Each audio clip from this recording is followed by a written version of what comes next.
This is 4200%. Build, scale, sell. The playbook for entrepreneurs who mean business. No fluff, no theory, just bold moves, real strategies, and the unfiltered truth from founders who built it, scaled it, and sold it. If you're ready to grow fast and exit strong, you're in the right place. Welcome back to another episode of 4200% Build, Scale, Sell. It is my absolute pleasure to welcome my friend, Lee Collins, CEO of National Flight Training Alliance, with us. Lee, pleasure, and thank you for coming on the show. Well, thanks for having me, Anthony. Oh, excited to have you. And I know your path to becoming CEO of NFTA was not a linear path, but before we get there, I kind of want to start, how did everything get started for you?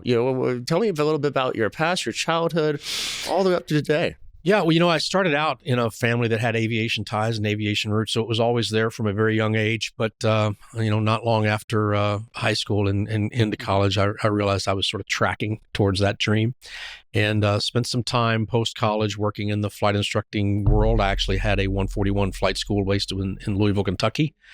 After that, I moved into the corporate aviation world, spent some time there, and then matriculated over to the airline side, first through a regional airline and then a major U.S. airline.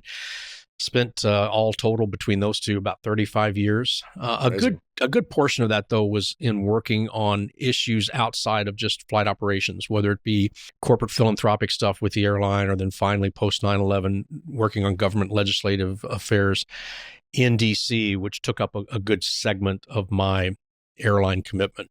After leaving the airlines at the end of 2019, I took a couple of years sabbatical and took it easy for a while, and then wound up getting an opportunity to work on a consulting contract up in D.C. with a former client that then evolved into the development of this trade association, which has been phenomenal in terms of its meteoric success. But it wasn't unexpected. We felt like this was empty space that hadn't been occupied, that the need was strong, and that leveraging the earlier contacts within my career over time was going to benefit this effort, and it has. So yeah, that's a brief summary, I guess. I love that. So I did not know you had your own flight school back in the day. Yep. And this would have been the late 80s, early 90s timeframe. 141 Academy that was located in Louisville, Kentucky at Bowman Field. It's gave me a great introduction into how difficult the flight training space was, and probably still could be, were we not trying to do some of the things we're doing now. It is not a business that scales easily or well. We can talk about that later, but I learned that all very quickly at a very young age. So I had my own first company by the age of 26, 27 years old. And ultimately, when I was getting ready to move on, into the airline world, sold to a competitor and then moved on from there. But I've maintained strong ties to training all through the years. And many of my colleagues from those days are still strong colleagues today, people I work with on a very regular basis, some of whom are even involved with us here at NFTA.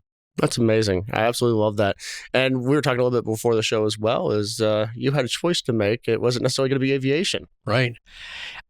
One of two things. I was going to be a broadcaster, particularly a sports broadcaster, or a pilot. And I had to figure out which one of those two I wanted worse. And there have been times I wondered, but I think it's worked out pretty well. I think so as well. The track that I chose. Yeah. I absolutely love it. So walk me through. So you're working in the airlines, and you're now on Capitol Hill as part of your job with the airlines. What was that like? It was pretty amazing. I had some opportunities as a young airline pilot early on to be sent to some meetings and to be part of just a conversation, but really nothing in a leadership role. But another part of my family was involved in the horse racing and thoroughbred side of things back in Kentucky. And I had taken a couple of years to do that, coincidentally with my airline career. And it was, I think, 4 days after 9/11, I got a phone call from the president of our Pilots Association. And he said to me, he goes, I'm not sure how things are going to change specifically, but I'm certain that everything is going to change in our world after what happened. And I want to send a delegation of 4 people up there to be part of a larger group, industry, sort of a coalition that we're forming. Would you be willing to go? And I did.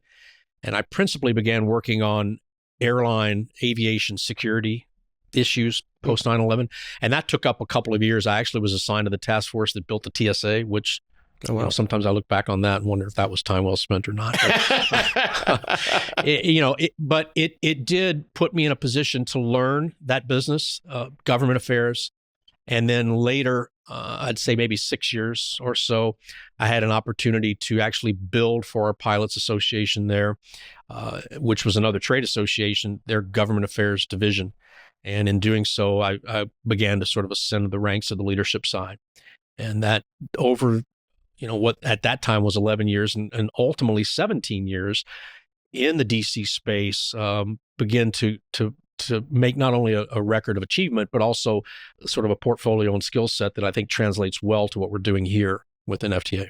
I love that. Yeah. So let's talk about that. You joined the NFTA after it was starting to be formed, if I recall correctly. And tell me about that formation and where you want to go. Yeah. So here's what we're looking at. A number of folks who were real key players in flight training. I'm talking about large regional flight training providers and others, some who were even smaller schools, but they had been involved for a while. They recognized that a lot was changing in their industry, and they didn't necessarily have a voice in that. And in the midst of my conversations with them, I said, in all my years on the airline side of the house, we'd have these big industry meetings. We'd have these get-togethers that decided an awful lot for the industry as a whole, but training specifically. And no one was ever there to occupy that chair for training. Mm-hmm. There was never that voice there to say, well, this would work or this wouldn't, or, maybe a different approach was needed. And I said, you all have to claim your space if you want to have a voice in the conversation. You're going to have to be very intentional about that. And I'm not sure they really got it per se, but I said, how would that work was the question. I said, let's go to DC and I'll show you. So I took them to DC and I got them meetings in front of key decision makers, both with the House of Representatives and the Senate and their respective staff members who were overwhelmed to finally have someone from that space to talk to, that level of expertise, that level of involvement. And I think it was really eye-opening for them. And so we scheduled subsequent meetings over the course of about 3 or 4 months. And then it became clear to that small cadre that they needed to do something. So then they said to me, if we decided to do this, would you help us build it? And then, of course, that evolved into, would you be willing to run this? And so that's what we did. We formed this trade association to occupy the space and to give a voice to the folks who didn't have a voice up till that point. And then build from there some sort of a vision that made sense for the flight training industry for the future, that providing some focus and some intentional direction as to what flight training should be. I mean, the flight training sector had done a great job to answer the call sort of post 2010, 2012, when we had significant legislation that changed aviation training and the needs for aviation in this country. There was a tremendous amount of very, very, very good work done. The problem is that more and better, right? Mm-hmm. We could have been better and we would need to be better going forward because the demands are only going to become greater over time. And so asking, and we formed what we consider, I use this euphemism all the time, it's the big tent, right? Mm-hmm. Some people go, the Algonquin Roundtable of Aviation. I go, yeah, if that's what you want to call it. But where is the space available for everyone who's involved in training or like your company, even tangentially related to flight training, able to come together to have conversations common to each other where they can help to define a vision and work together to make that possible? Mm-hmm. That's what we were hoping to achieve. And I think we've been very, very successful so far. I'm excited about the future. I'm fortunate that many who have joined this effort so far have been some of the brightest people I've worked with in my entire career. People of great integrity, character, vision, technical expertise, the kind of people you really want to surround yourself with when you're trying to embody excellence. And that's what we've had a chance to do. I love that. And so NFTA has been around 3 years. And so in order for that to take off, pun intended, maybe, as fast as it has, you have to be intentional about it. That doesn't just happen by accident. What were the foundational steps that NFTA took? Mm-hmm. And then how have you grown so fast over the last 3 years? Those foundational steps, not only in terms of governance and just sort of the structure, right? Mm-hmm. Legal structure. The biggest part was identifying just exactly who it is we needed to talk to let them know, obviously, now we are here and this is what we intend to do. I use a very good story to illustrate what happened early on. A very, very senior official with the FAA said to us in a very large meeting, and these were high-level folks within our government and regulators, that the training sector had rarely shown up when the call went out. And when they did not show up well. And I heard that at that time, and I said, that will be our tagline. We will show up whenever the bell rings, and we will show up well. And that's what we took as sort of the mantra going forward. So very quickly, going into the FAA reauthorization bill in the 2023-2024 space, we were there, we were active, we were engaged, and we had a lot in the bill that we were pushing for, and a lot that actually made it into the final text of the bill. I think that acquitted us. People noticed quickly these guys aren't a flash in the pan. They are people who, they're not just new kids on the block. They are maybe new in this space, but they are people with many, many years of experience doing this. And so that worked out well, and almost quickly on the tail end of that, we were asked to participate and be a voting participant and member of the FAA Administrator's Pilot Mental Health ARC, which had a lot of throw weight in the media, a lot of throw weight in government circles, because it was something that needed to be done. The NTSB was very insistent that our government get that problem worked on and moving forward. So we were there, and that was some of the best and the brightest internationally, really, on that topic.